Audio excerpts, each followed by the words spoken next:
This is a sports catastrophe production.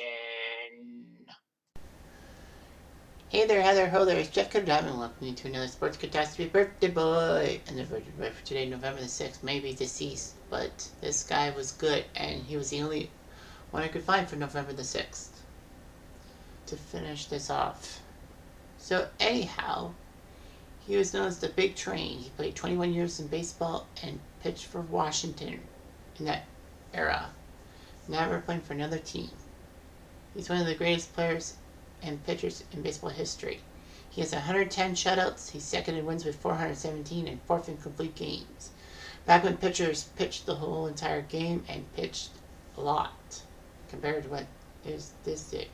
He actually had the strikeout record from 1919 to 1983. So for 64 years, his mark was not surpassed. But by 1983, it was surpassed. All that. For 5 decades, he was the only pitcher to have a 3,000 strikeout career before Bob Gibson matched the feat. Of the 18 members of the 3,000 strikeout club, he pitched the most innings, but has the lowest strikeouts per 9 innings, 5.34, which was weird, considering he had 12 strikeout titles and all that, and was named to the Baseball Hall of Fame as one of the inaugural members in 1936. His name is Walter Johnson. He was born in November 1887 in Humboldt, Kansas, the second of 6 children.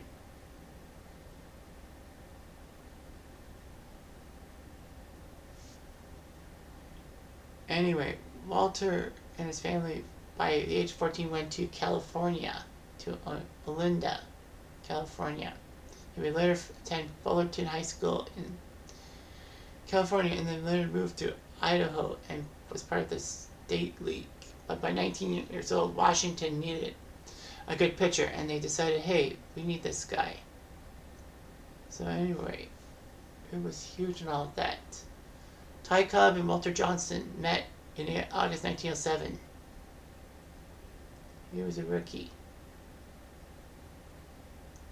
So anyway,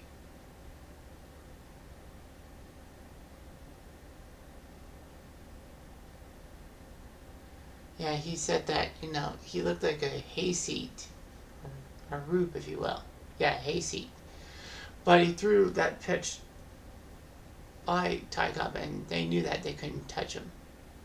So anyway, a laboratory in 1917 said that his fastball was equal to 91 miles per hour. And Johnson pitched with a sidearm motion,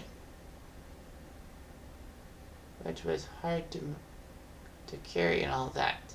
He had weird pitching mechanics and all that. And then he started throwing a curveball by 1914. His fastball was huge and all that. His strikeout mark lasted for 55 years.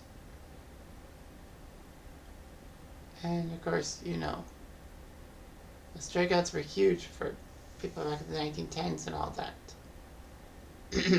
They get 417 wins in his career with Washington, which at the time was not really the best team in the round. Washington would definitely rarely make the World Series at all. And that Walter was basically the only good guy for Washington that led the... Well, they were in the cellar a lot of times, but still his pitching was amazing. Too bad they couldn't use him every day. In a 21-year career, Johnson put up 20 wins or more 12 times, including 10 in a row. He had 2 30-win seasons back in 1912 and 1913, and he picked up 110 shutouts, which was amazing, all that. Walter Johnson actually lost 65 games because his team couldn't score a run. So that's just basically how good he was. He was a good pitcher, but his team on offense was just terrible behind him. Although that may be true, Walter Johnson did win 2 AL MVPs in 1913 and 1924, so that was just amazing. His 1913 ERA was 1.14, which was amazing. It was surpassed by by Bob Gibson in 1968 with a 1.12.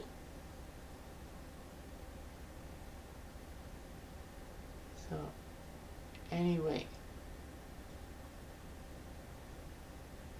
it was just weird and all that.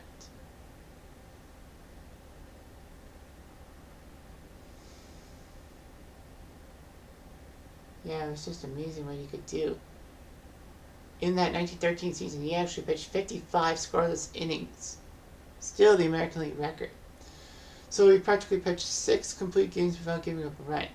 Of course, you know about Orel Hershiser's 58 innings and all that. But yeah, 55 was just amazing. All that. Washington did get to the World Series in 1924, his 18th year in the league. Johnson did lose his 2 starts in that World Series. However, in Game 7, he pitched 4 innings of relief, and Washington won thanks to a pebble and a catcher's mask that was just horrible. Walter Johnson helped Washington get to the 1925 World Series, winning a pair of games himself, but lost Game 7 when it counted the most. He actually requested to be released from Washington, but fortunately for Washington fans, he did not pitch for another team. Anyway, his Hall of Fame plaque reads that he pitched for many years with losing teams. But the weird was, in his 21 years, they were actually 4th place or higher, or the first division as they call it, because there were 8 teams in each league 11 times, and the second division 10 times. So Walter did pitch for some bad teams and all that. So he became a minor league manager and then would manage Washington from 1929 to 1932, having 3 90-win seasons, but unfortunately not enough to make the World Series. Nowadays they would be in the playoffs, but there was only 2 teams in the playoffs for the 16th thing. Cleveland would actually hire him to be manager for 3 seasons, and he did decently. He picked up a 529 win and 432 loss record for a 550 winning percentage. Johnson was one of the first 5 players elected to the Hall of Fame in 1936, joining Ty Cobb, Christy Mathewson, Babe Ruth, and Honus Wagner as the Immortals.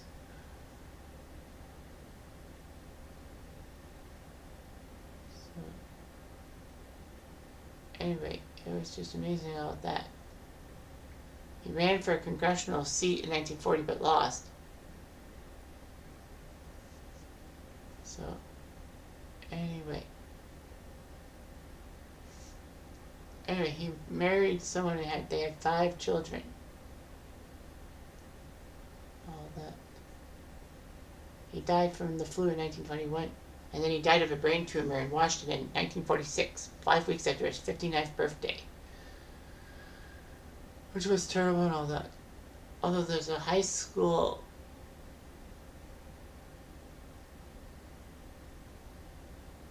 called the Walter Johnson High School in Bethesda, Maryland.